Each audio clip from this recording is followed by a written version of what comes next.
Welcome to Proclaiming Justice, a podcast from PJTN that focuses the light of truth on vital issues in today's headlines that impact every American. I'm your host, Laurie Cardoza-Moore, founder and president of Proclaiming Justice to the Nations, and I'm here to educate, motivate, and activate you to action. I want to arm you with the truth and the facts you'll need to fight and preserve our constitutional republic and uphold the Judeo-Christian values our nation was founded upon. Caroline, let's talk about what's going on, and it's great to be here with you. I'm such a tremendous admirer of the work that you're doing and your courage to be able to speak out and call things out, call people out that are involved in this nefarious activity that's going on within our administration. I mean, the world is going to hell in a handbasket. We're looking at the universities are exploding with Jew hatred. Our government can't seem to figure out what side of the war it's going to be on. Are we going to fund the Iranians? Are we going to deny weapons to Israel, our friend and ally? And I feel like there's something going on below the surface that as Americans and really as Westerners across the globe, they don't know the rest of the story, what's really going on. It's almost like a Jekyll and Hyde going on here. So tell us a little bit about, after October 7th, which was horrible, this the modern day Holocaust. And here we are thinking that our government, and as Americans, we have this image of our country that we care about the underdog. We're going to stand with Israel. This is outrageous what happened to these atrocities that happened against the Jews, and we're gonna stand with Israel and let Israel deal with the problem. But it seems like we keep waffling. What's going on within the administration, the Biden administration? Because we can't seem to figure out what's happening. So those are all really good questions. First of all, I just want to start by saying welcome to Jerusalem. It's great to have you back here in Israel again. You're a true friend of Israel, and we really appreciate everything that you do for the Jewish state. It's a tremendous privilege to count you among our friends. So thank you very much, Laurie, and God bless you. Look, we've been facing the situation with the administration since October 7th, where they give us a big hug. But it works out that it's a bear hug because Joe Biden, the president, came here on October 19th, and he gave a speech that was incredibly empathetic, and he met with hostages' families, and a lot of hugging. And the Israeli people were really moved by that. You have to understand that in the immediate wake, and even now to a certain degree, in the immediate wake of October 7th, we were a nation in total trauma. We were all stunned, shocked, and almost speechless by the dimensions of the atrocities and the sadism that was such a prominent characteristic of everything that Hamas and really thousands of Palestinians from Gaza who joined them perpetrated against our people, against children and old people, Holocaust survivors, babies, families. That having the president of the United States come like that and give this embrace of the Jews was very meaningful. The problem that we faced with him already from the very outset was that while he was extremely emotional and empathetic, his policies were extremely hostile. So, for instance, in the speech that he gave us on October 19th when he was here in Israel, he hectored us about abiding by the laws of war, something that Israel does as a matter of course. And it was sort of, the popular term now was gaslighting. It was accusing us of doing something that we weren't doing by insinuating that we mustn't do something that we had no intention of doing. And so, you prove that you're innocent now. We're telling you not to be a criminal anymore, but we never were. So that was the first thing that was a real warning light. And in fact, he did that for the first time already on October 9th, and Secretary of State Blinken also did. And then the other thing that he said in that speech was that he talked about the need to establish a Palestinian state. Now, 85% of Palestinians, both in the U.S. Supported Palestinian Authority-ruled areas in Judea and Samaria and in Gaza, support the atrocities that were perpetrated against the Jewish people on October 7th.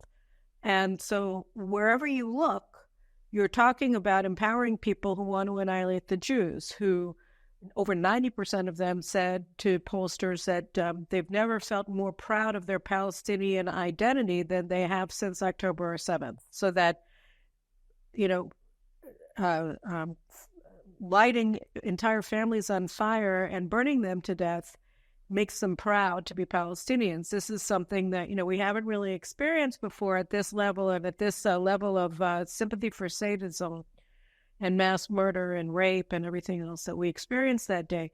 So when the Americans wanted, came out very strongly immediately after October 7th, let's give these people a state, and not just any state, a state next to Israel, a state where we already saw what they do with the power that they gain. They commit acts of genocide against the Jewish people. They indoctrinate their children from the age of 0 to seek the annihilation of the Jewish people and to seek to participate in that annihilation. So people didn't want to hear it at the time, but the polls were showing that over 90% of Jews in Israel oppose Palestinian statehood still today after October 7th. I mean, it was already pretty low, the level of support after the Palestinian terror war against Israel in 2000s. But after October 7th, support among Jews for Palestinian statehood has gone down to almost nothing. And here were the Americans coming in and saying the end of this war is to establish a state that's going to be organized around one principle and one principle only, which is the annihilation of Israel. So that was already bad. And since then, we've seen less and less of the hugs and the expressions of empathy or sympathy with us and support for the Jewish people, and slogans that they use, people like John Kirby or James Kirby at the National Security Council, the spokesman there, who says that our commitment to Israel's security is ironclad, sound more and more hollow, less and less meaningful, because the policy and substance never changed. It was always to empower the Palestinians at Israel's expense, and to that end, to undermine through things like hectoring, slander, libel, insinuation that we're committing atrocities in Gaza, and also through the demonization of Israelis who oppose the establishment of a two-state solution, first and foremost religious Jews who live in Judea and Samaria, and, other actions like attempting to overthrow the government of Israel, calling for the ouster of our prime minister, who's extremely popular in time of war, and his replacement with people who, towed the Americans' line on the Palestinians. These kinds of actions, we just, they tell us that what we're seeing is lip service. What we're hearing is lip service. We're hearing lip service to an American people who, according to the consistent polling of the American people since October 7th, conducted by Harvard-Harris Polling Institute, you have over 80% of Americans who stand with Israel and support our war aims, support what we're doing, support the elimination of Hamas as a political and military entity.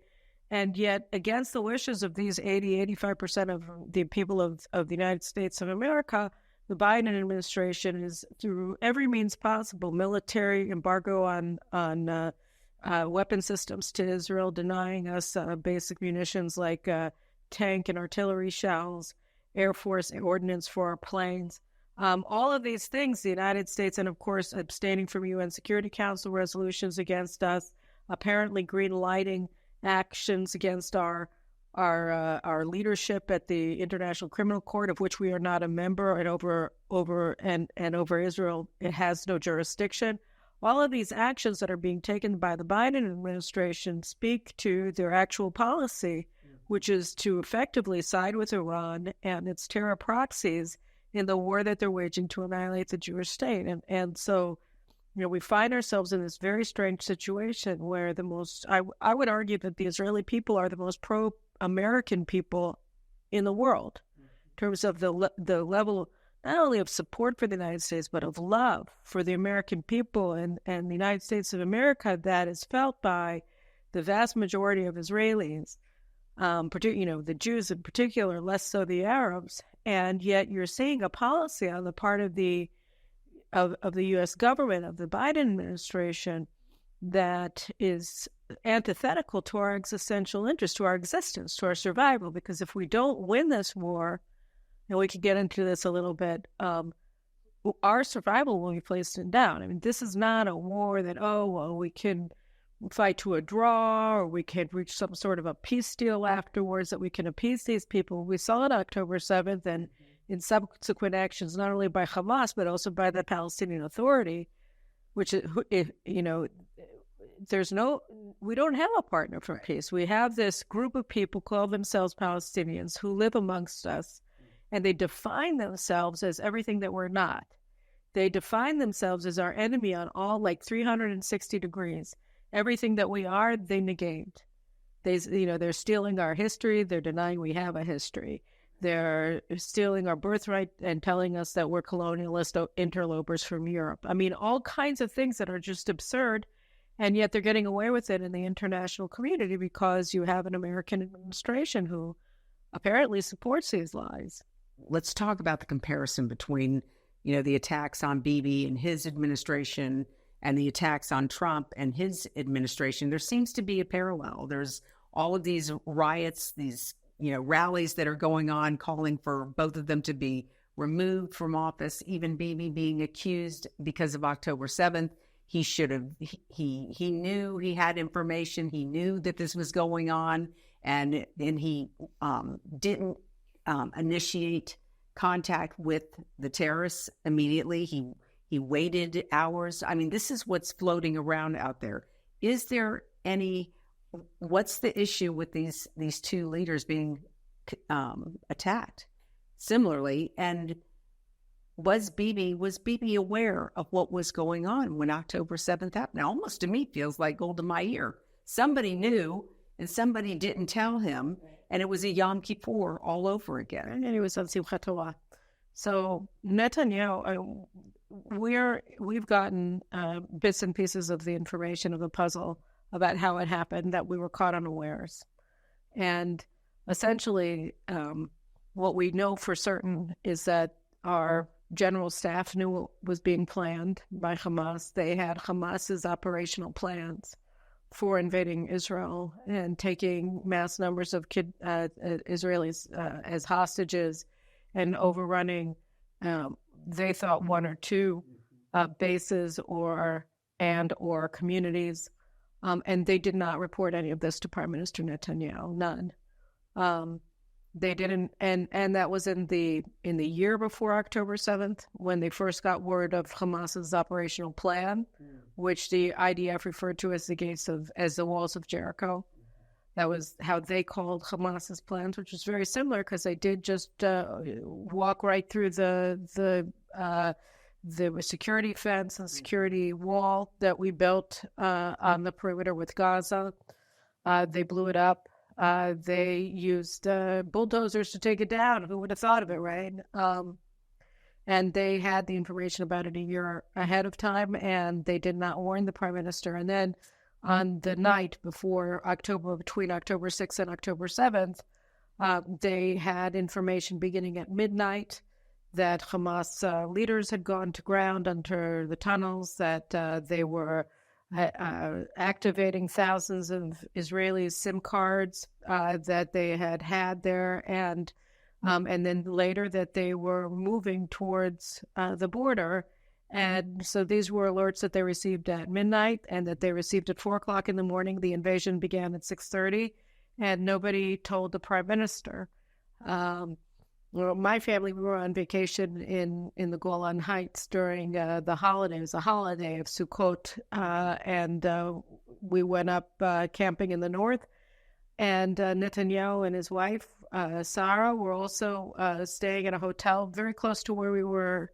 And he got a security briefing before he went up on vacation, and they said everything's fine. Hamas is deterred, nothing to worry about. So he was there around the same time we were. We know because the protesters drove from Tel Aviv to the Golan Heights to try to ruin his vacation. And we heard them protesting from where we were on an opposite mountaintop So yeah, he had gotten the all clear to go on vacation, and he came home. And then the night of the invasion, nobody alerted him. They had two secure calls, conference calls with the heads of our security services, the head of the Shin Bet, the chief of staff of the army, head of intelligence, head of Southern Command.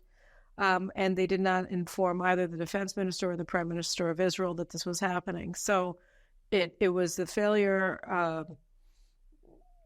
of our security chiefs to both to inform the political leadership and also to organize, even in the most basic way, the defenses. They didn't even wake up the guards to be on guard at dawn, so that many of our soldiers were killed in their sleep.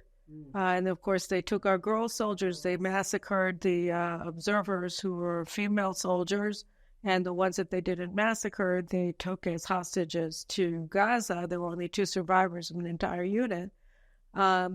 So, they disregarded the warnings for over a year and the information that they had for over a year. And then the night before, they didn't say anything. So definitely, to the extent that Netanyahu is responsible for what happened on October 7th, it was that, he had not drawn in the reins of the military general staff, that they were basically operating as an autonomous regime in Israel and not telling the prime minister. So that's important to know. And as to why, what was preceding it was 4 years in which our attorney general and our legal fraternity, which is a self-appointed and self-perpetuating fraternity of government lawyers and Supreme Court justices who control much of what happens in Israel, together with the general staff of the army, that also perpetuates itself and effectively appoints its own members with very little, if any, political oversight. So we have these 2 nodes of tremendous power in Israel that are controlled by the political left, by progressives, and it's a members-only club. And the government came in with an explicit promise to voters to enact legal reform, to give our political leaders oversight over the court, over the attorney general, so that they could no longer act as autonomous bodies. And they set the country on fire. In the 10 months preceding the Hamas invasion, we had Israel's elites in the media, in academia, in the legal system, and their supporters were on the streets night after night with endless amounts of money to carry out these rallies, block traffic. They captivated the news media, with free advertising essentially this entire time. And what had preceded that was a legal witch hunt against Netanyahu. And so he was indicted on three charges in 2019, right on the eve of an election, with a clear attempt to make him lose. We had 4 inconclusive elections, largely as a result of the prosecution of Netanyahu. So they announced their intention to indict him just before the first round of elections, and then we had 4 that were inconclusive that followed one after the other. His trial began, and all of the charges against him have fallen apart, and they're not canceling the case because the judges are afraid of the lawyers, and the lawyers are insisting on finding him guilty of something, even though the 3 charges that they indicted him with both relate to laws that don't exist. They made up laws in Netanyahu's case, and they thought that they could prove that he had committed these crimes, and all they've shown is that they committed themselves. Their entire criminal proceeding against him was criminal. It sounds like what they're doing to Donald Trump. And so at the same time, almost that they began this witch hunt against Netanyahu, Trump came into office. And you saw the whole fake Trump-Russia investigations and allegations began with allegations and insinuations and illegal wiretaps. They did the exact same thing to Netanyahu here. Yes, what we're seeing then in both cases is that you have these elites that have an enormous amount of power. In America, you call them the deep state, that are control of nodes of power inside of a government apparatus that have immunized themselves from political oversight over a period of really decades since the end of the Cold War. And they are trying to do everything that they possibly can to prevent the people's representatives from having any oversight over their operations or changing their operations, as you would expect an elected leader to be able to do in a democracy. So Prime Minister Netanyahu and Trump are sort of both unique in their respective countries, each for their own reason, because the countries are not identical. But Trump was able to get elected against all expectations in 2016 because he was able to speak and connect to large constituencies in the United States that not only are not represented by the deep state, but whose basic values and interests are undermined by their continued power in the United States, whether in national security affairs or in economic affairs or in cultural affairs.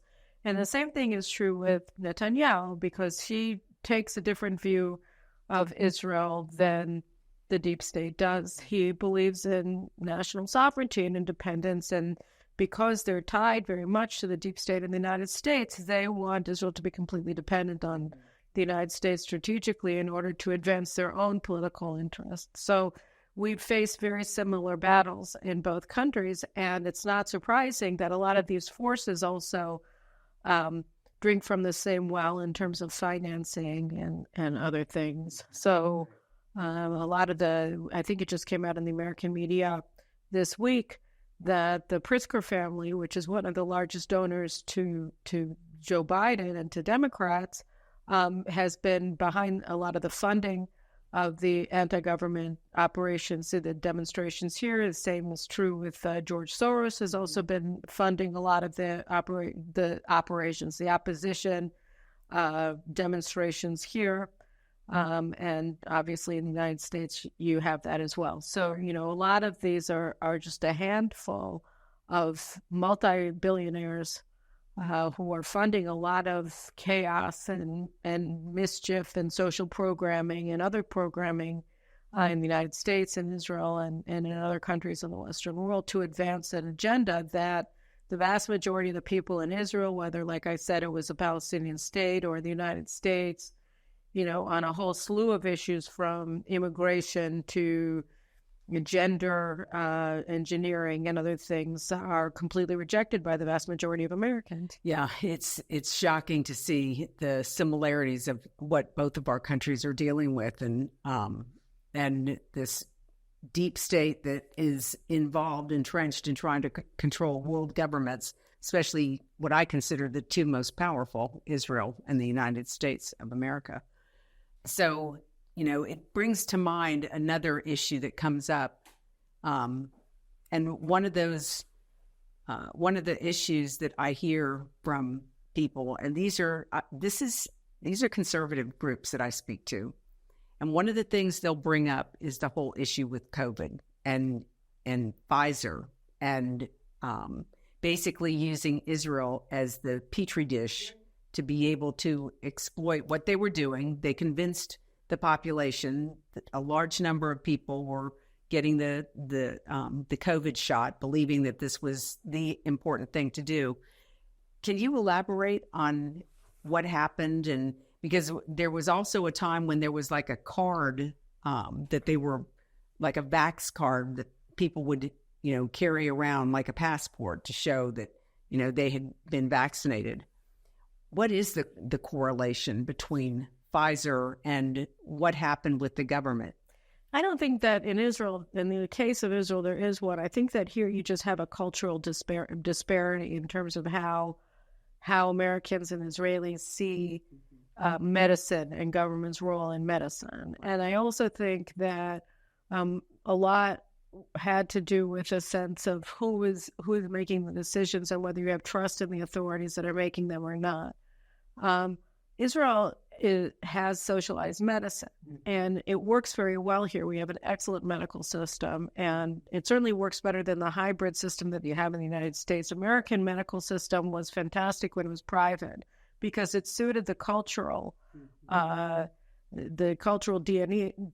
of the American people. You have a very vast population that's very disparate, that's very different You have different kinds of medical needs in different places. You have different, some places are high density populations, some are very, dispersed, with small populations over mass territory. So that, when the medical system in the United States developed organically, it was best suited for the American people. But what happened with Obamacare, and less so, but still importantly with Medicare over the years, is that the medical system in the United States became increasingly centralized. And obviously it was on steroids with Obamacare in terms of speeding up a process. But you can't really have an all, one-size-fits-all medical system in the United States and have it work. And that's why people are so unhappy on all sides of the debate over the nature of American medical system today and the medical care that people receive. Because trying to do centralized medical care in a country as different and as vast as the United States is a recipe for disaster. In Israel, it's very different because we have a small population, relatively highly educated, relatively similarly educated because it's a small population, and we have a national public system of education as opposed to a state or local system of public education. So we have a very good centralized medical system. And so when COVID arrived, the expectation was that the government was going to take care of it because that's how things have always worked here, and they've worked well. But again, then it became used to Israel's sort of natural cultural inclination towards expecting the health ministry to figure out how to handle something, put us at loggerheads with the American mindset. And so, we have very similar mindsets about a lot of things, and we have similar values in terms of a lot of basic concepts. But in terms of the expectations from governance, because of the different way that we organize ourselves, whether in regard to medicine or to a degree as well on education, although with the progressive infiltration of our education system, we're becoming much more like Americans in terms of our dissatisfaction with what's happening.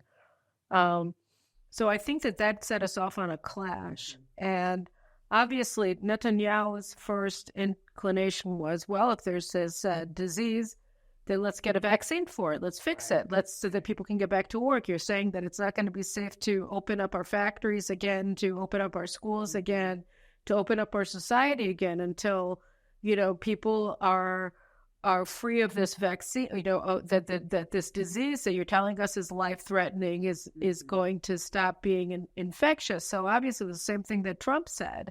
We need a vaccine. Yes. So the inclination was the same, and everybody was in a race to see who was going to get the vaccine first.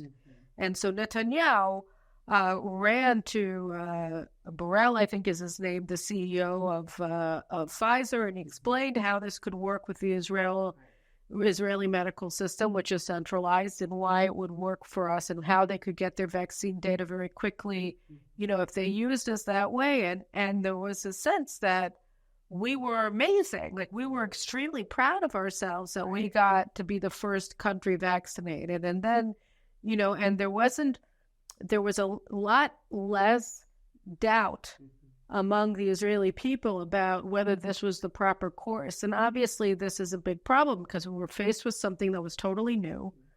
And we just, and it was a massive crisis. Right.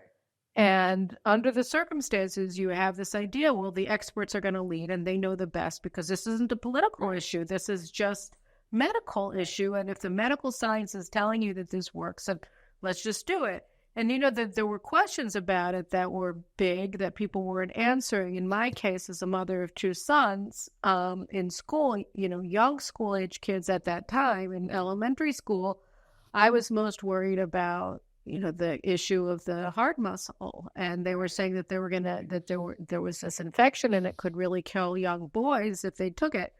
And so I was, so my reticence about giving them the vaccine owed to that. And then people were all saying, there's not a problem, there is a problem, there's not a problem, there is a problem. So in the end, I was very happy because my older son got COVID. And just as he was supposed to get the vaccine, he was in 7th grade at the time. And so I said, great. And so I sat him next to his younger brother, and I told his younger brother to eat all of his food and that they weren't allowed to leave one another's side until they both had COVID. Right. And that's how we got over the need to give them vaccines. So for us, it was like, how do we deal with this as a family? But there was never this sense that somebody was trying to hurt us the way that there was in America. And then I know that the Americans, they took this thing that we thought we were proud of, that we were getting the vaccine, we were getting out of COVID, we were going to be free first, we were going to be able to open up our economy first, without that kind of suspicion of authority that was healthy, particularly in retrospect in relation to COVID. And they were like, why are the Israelis hiding on to this big pharma thing? But I mean, it was a very innocent move on the part of the Israeli people. Like, it was just that we were naive, and I think in retrospect we were manipulated a lot, especially when they were telling us that pregnant women had to get the vaccine, and the children who were born from mothers with vaccines, I think, tended to be underweight or have issues with different like milk and things like that you didn't see in populations that where the mothers weren't vaccinated. But there was so much uncertainty at the time that people aren't even really mad about it in retrospect, because it's sort of like, so I think there was a big cultural rift, particularly between the evangelicals in the United States, and most Israelis aren't even aware of it. That most Israelis have no idea that our good friends in the United States were angry with us, because here it wasn't. It's a whole different mindset because you guys were used to. We never occurred to us that we were supposed to suspend judgment about a lot of things. We just sort of accepted, what we were told. There were very few people on the margins of society who were saying this is terrible, and they were really mad at Netanyahu. But it never got a lot of traction, even amongst Netanyahu's greatest haters, because there's just this cultural. We're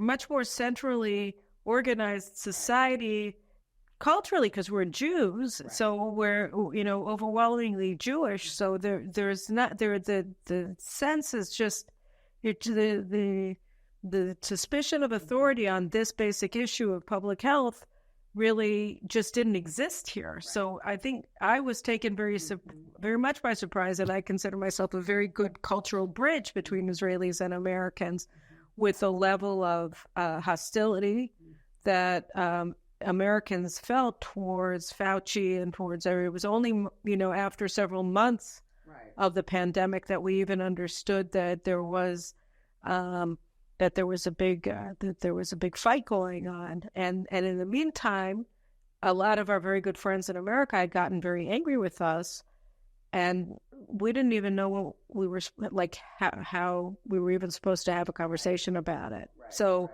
it was one of those things, that sort of cultivated an atmosphere of suspicion that was never really discussed, and therefore not really understood by Israelis, and I think also by Americans who didn't understand where Israelis were coming from. We got a lot of, why are you pushing big pharma? What's your inside track here? And there was no inside track. It was just a different way of looking at the same phenomenon. So tell me, let's move on to education, because we spoke with Itamar earlier about the propaganda in textbooks, and in the United States we see this indoctrination going on. We've seen it for over a decade, that they're trying to manipulate the younger generation as it's coming up to engage or embrace the mindset of the cultural elite, and so we're watching our children be used as these propaganda guinea pigs, and it's working. I mean, look at what's happening on the college campuses. It's been working. Nobody wanted to pay attention a decade ago when I was like red flagging and saying, hello, we need to pay attention. It was Governor DeSantis who rose up. Is there an issue with propaganda in curriculum in Israel, in the education system? So first of all, yes, there is. We've been getting, and it's always following on with you, and we get it through grants from progressive NGOs in the United States who work with progressives in our education ministry. And it's all outside of the purview of the parents, so that the parents aren't told about any of this stuff. What happens is that the education ministry has this kind of a basket of educational curriculum that every school principal gets to choose from, different programs for enrichment that aren't part of the regular curriculum, and they work with different NGOs to provide this curriculum. So we have two different, we have more than that, but basically on a large scale for most Jews, we have two different public systems of education. One is secular and one is religious. So like our family goes to religious schools. So they're sort of like American parochial schools, but they're public. So, and then you have the secular. So most of this stuff is happening in the secular school system where people aren't be given religious instruction during the day, and that's left for the home. And so they have these they've had a problem with progressive principals taking these curriculum that are provided by progressive NGOs in the United States, many of them funded by the U.S. government, that like democracy education and protecting girls and things like that. And what you find is that they're starting already in some of the public nursery schools to teach gender science, to try to tell 4 and 5-year-old children that they get to choose their gender, and they don't teach the Torah to children. Until recently, all school children in Israel, in both tracks, in religious and secular tracks, they learned the entire Jewish Bible. And they learned less prayers, but they learned certainly Jewish history with because our history began with Abraham, and so they would learn Jewish history beginning with the Bible, and they would learn the entire Bible as part of their cultural legacy, and then they stopped teaching children in the secular education system Jewish history. We had a very progressive education minister in the left-wing government that was in Israel for 1.5 years during that time that Netanyahu was out in power, and she canceled the history courses in high school and Jewish studies, and so she was there for 1 school year, and she carried out massive amounts of damage. She brought in all of these progressive NGOs to take over the school system. And, because our deep state is all rowing in the same direction, so she gets everything approved immediately, and they start tearing apart our school curriculum. And the first thing that the current education minister did when he came into office was he canceled all of her reforms. But still, you enact something, and then the kids who are in 10th grade and they have to start studying for their college tests and everything, they're already using the curriculum that you just dictated, and then they have to go back and relearn or change or whatever. So, she did that, and that's exactly what they do in America. They come in, they open the borders with, before you can say Jack Robinson, you have 8 million people in the United States who came from God only knows where, because they move very quickly. They come in with all their plans already, and they just start shooting them off as soon as they come in. So that's what happened with us. Yeah. But it's, the Jewish people are not stupid. We didn't come here in order to become citizens of the world. We had that going on for 2,000 years, and it was a disaster. Right. So, that's the same thing with American people. Why is it that they're working so hard to undermine our democratic institutions, the one that are elected? It's because our elected leaders reflect the views and the values of the people who vote them into office. And so the less power they have, the less the people will be able to determine their course. And that's a thing that we need more of. We need more power to democratically elected leaders, because if we don't like them, then we throw them out of power. And if we like them, then we keep them there. So, everything that undermines, obviously you need checks on the powers of our governments, but all we have are checks and limits. And then you have the bureaucracies that have no limits on their power and no checks on their power. And so that has to be, obviously rebalanced in both countries. And the tip of the iceberg of this ongoing war are the legal persecutions of Prime Minister Netanyahu on the one hand and President Trump on the other. Right. Absolutely.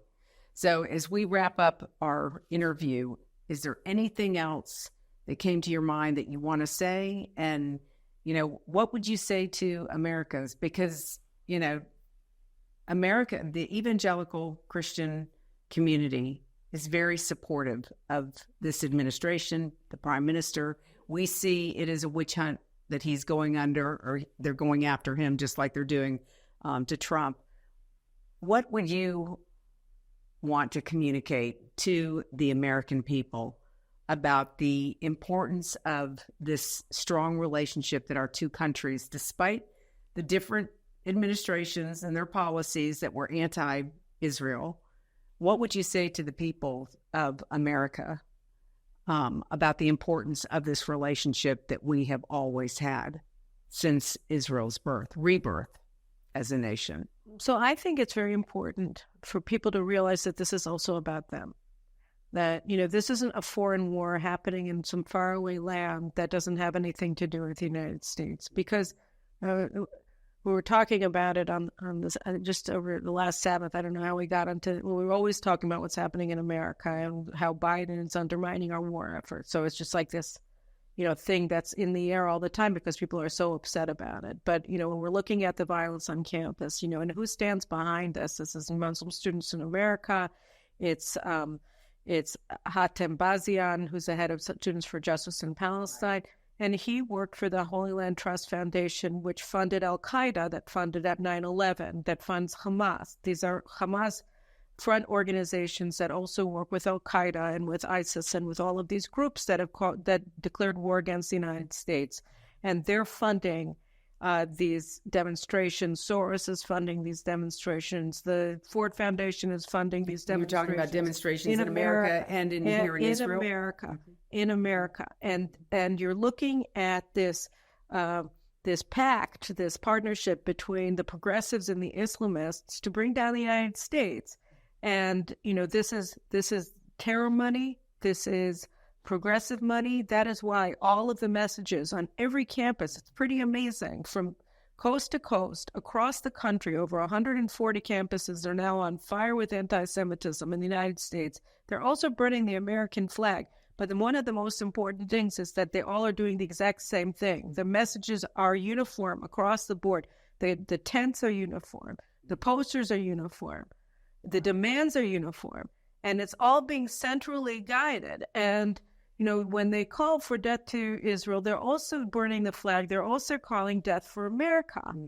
And there's a reason for that, because they understand that if the United States loses the Bible, if the United States loses its sense that, it is the new promised land, that, its biblical foundations, its recognition that, that George Washington and the other founding fathers were sort of in the new world, the modern incarnation of Abraham, Isaac, and Jacob, right. And that they were bringing a promise of limited government and freedom through limited government to men and women in the new world, the way that Moses at Mount Sinai with God brought the concept of a divine authority that limited the power of men and kings.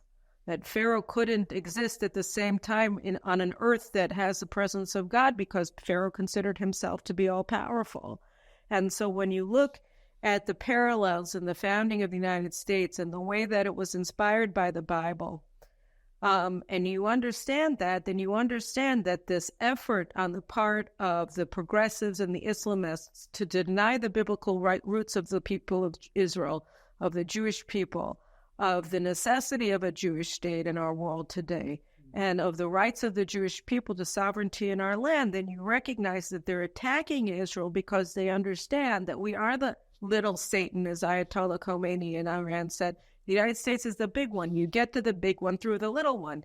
You get the United States to think that the Jews have no right to their land. Well, if the Jews are some sort of colonial interlopers from Poland or something like that, then, or Britain, right, or America, and not the native people of this land with a 4,000-year history stretching back to Father Abraham, right here on this land, then what is America doing? Then what's the point of limited government? Then obviously men aren't supposed to be free. They're supposed to be dictated by their betters, how they're supposed to educate their children, how they're supposed to run their wars, how they're supposed to man their borders or not have borders. They're supposed to, are you going to be able to choose how to raise your children, or are you going to be told how to raise your children and sent to jail like happens in Germany if you raised your kids the way that somebody else doesn't want you to raise them? So, I mean, it sounds almost like chaos theory. Like, how can all of this stuff be related? It's like the butterfly flapping its wings in Brazil, and you're going to get a tsunami in Indonesia, but it's not. It's because freedom is indivisible. And if you think that the Jewish people don't have a right to freedom and that we're actually taking somebody else's land when we're sitting in Jerusalem, then how can you explain Washington? How can you explain Valley Forge? How can you explain the Civil War? How can you explain yourself to yourself? Because if, they all understood, Abraham Lincoln understood, George Washington understood, that they were trying to do something on a grand scale that Moses was delivering to humanity through the Jewish people, and God, obviously, at the center of it all. And so I think, that's a very long-winded explanation. But if, they want to annihilate Israel. We saw it on October 7th. And then, it's not just that they've been saying it. They say it all the time. They say it morning, noon, and night. And they've said it morning, noon, and night since 1948 when Israel was established, and even before that.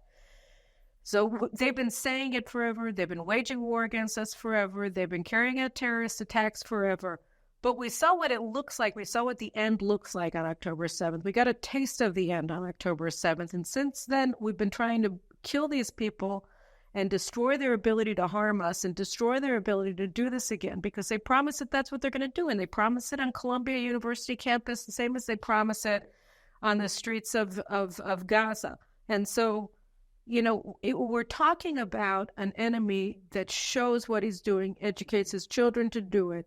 And he's being supported by people in the United States and in Europe and throughout the world who don't want us to be able to see reality for what it is. They don't want us to be able to have faith in our God because they understand that limits their power.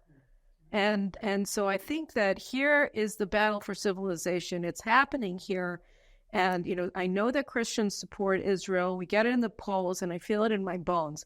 But I think the most important thing that Christians can do today to defend themselves, to defend their way of life, is to stand with Israel and to do it as loudly as possible. And, you've got great people in the United States who are working on that. People like you, people like Patricia Heaton, who was on my podcast a couple months ago. She's Catholic, and she's been doing amazing. She started the October 7th Coalition of Christians standing with Israel. You've had